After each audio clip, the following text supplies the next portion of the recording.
So as I have said time and again, that Iran possesses very huge or capable arsenal. So, and the arsenals are hidden in bunkers in mountains. So it is really difficult to predict which arsenal will hit you. For example, the Fata Moben.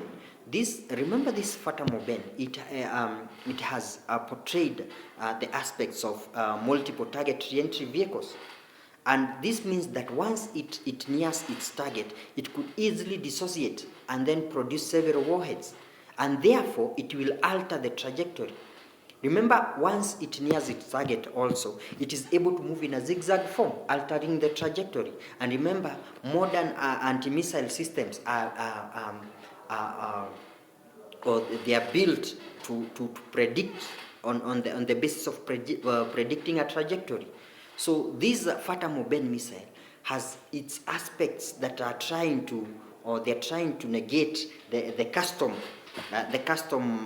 way of countering missiles. And so therefore, it becomes very lethal. Remember also it has the infrared that is able to lock into a ship and hit the target. So ships, there's no way ships can, once it locks to a certain ship, there's no way that ship cannot be hit. The missile has the capability of traveling over 1,500 to 2,000 miles. That means that Iran can launch it and then it hits the Indian Ocean. Actually, let me say arguably even the Kenyan coast or even Kenya itself. So Iran is not quite, for me, a weak enemy, because, for example, countries like Kenya, countries like Uganda, countries like Ethiopia, remember those are countries that are yes, they're in Africa, but they are US allies. So in case the US decides to fight Iran, Iran could also decide to attack such countries. So it is a very tricky situation. But the way I see it, Donald Trump will not be able or will not consider attacking Iran, because that will mean a regional balance. So there's also the factor of Russia and China. So remember that Russia or Iran provides Russia with the southern corridor that helps ease the sanctions that the US puts on Iran or puts on Russia. And remember that also the exchange, Russia gives Iran the nuclear technology,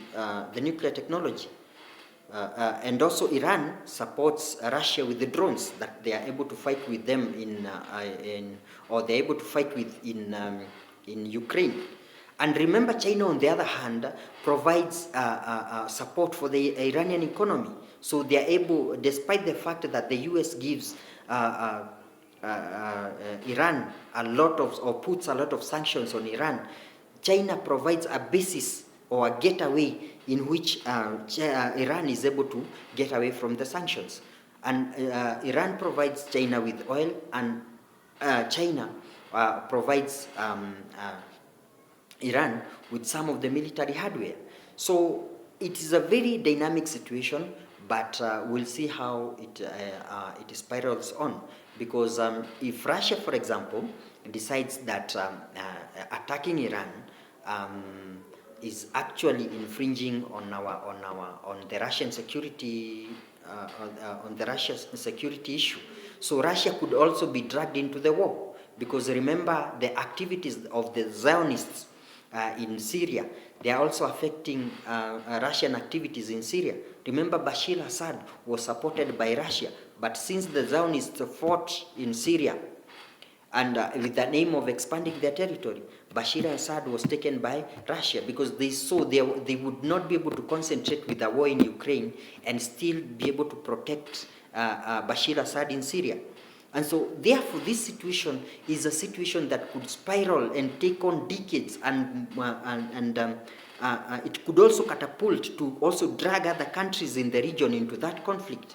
And so, even though the US would be able, probably after a long time, would be able to decapitate the regime, the fact is that even the Iranian soldiers would just melt into the population and dress in the normal public gear and continue or mount insurgency.